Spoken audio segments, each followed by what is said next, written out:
Kita semua kenal Konoha kan? Dunia para ninja yang kelihatannya heroik. Tapi, gimana kalau saya bilang, di balik semua jutsu dan pertarungan epik itu, sebenarnya ada sebuah cermin yang nunjukin potret politik dan masyarakat kita sendiri dengan sangat-sangat akurat. Yuk, kita bedah lebih dalam. Dan ini bukan pertanyaan iseng loh. Ada analisis yang bilang kalau desa Konoha, tempat para pahlawan kita tinggal, itu sebenarnya cuma parodi cerdas dari dunia kita. Mulai dari ekonomi sampai politik, kita bakal kupas tuntas lapisan-lapisan tersembunyinya yang mungkin bakal bikin kalian ngelihat serial ini dengan cara yang benar-benar baru. Coba deh lihat, di satu sisi, dunia ninja yang heroik. Di sisi lain, masyarakat kita. Sekilas emang kelihatan beda jauh kan? Tapi di sini, kita akan coba tarik benang merah di antara keduanya. Dan kalian bakal kaget betapa banyak kesamaan yang sebenarnya ada di depan mata kita selama ini. Oke, kita mulai dari urusan paling fundamental, duit. Yop, bahkan di dunia pahlawan sekalipun, ekonomi itu tetap jadi fondasinya. Dan di Konoha, ada beberapa kejanggalan yang serius banget soal gimana uang itu berputar. Atau lebih tepatnya, kemana perginya uang itu? Coba perhatiin 3 poin ini. Para ninja mempertaruhkan nyawa mereka di medan perang. Tapi gaji mereka nggak pernah dibahas sama sekali. Aneh banget kan?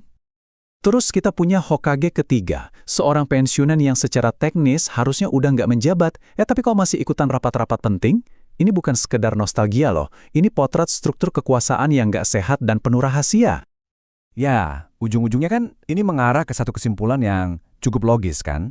Kalau gaji para pahlawan aja dirahasiain, dan para tetua nggak mau lepasin kekuasaan, kira-kira anggaran desa larinya kemana coba? Mungkin misi peringkat S yang sebenarnya itu nyembunyiin laporan keuangan desa. Nah, dari ekonomi yang abu-abu, sekarang kita pindah ke arena yang lebih kotor lagi, politik. Soalnya, di mana ada duit yang nggak jelas, di situ pasti ada drama panggung politik. Dan kalau kalian ngerasa ekonomi Konoha tadi janggal, tunggu sampai kalian lihat gimana cara mereka berdebat.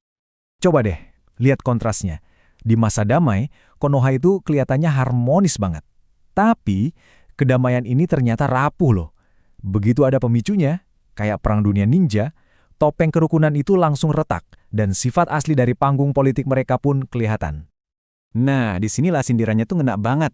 Di Konoha, pas lagi krisis, semua orang jadi politisi dadakan, sibuk berdebat siapa yang salah, siapa yang benar. Kedengaran familiar nggak? Coba aja buka media sosial kita.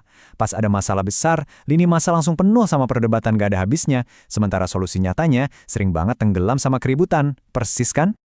Dan inilah dia inti dari semua drama itu.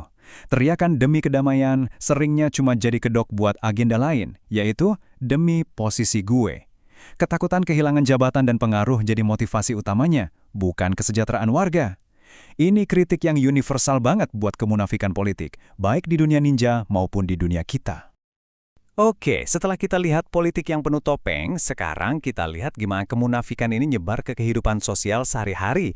Dan studi kasus terbaik kita, siapa lagi kalau bukan pahlawan desa itu sendiri, Naruto Uzumaki. Masih ingat kan perjalanan Naruto? Tahap pertama, dia itu anak yatim piatu yang dijauhin semua orang. Dia nggak buangan. Tahap kedua, dia jadi pahlawan perang, berhasil nyelamatin desa.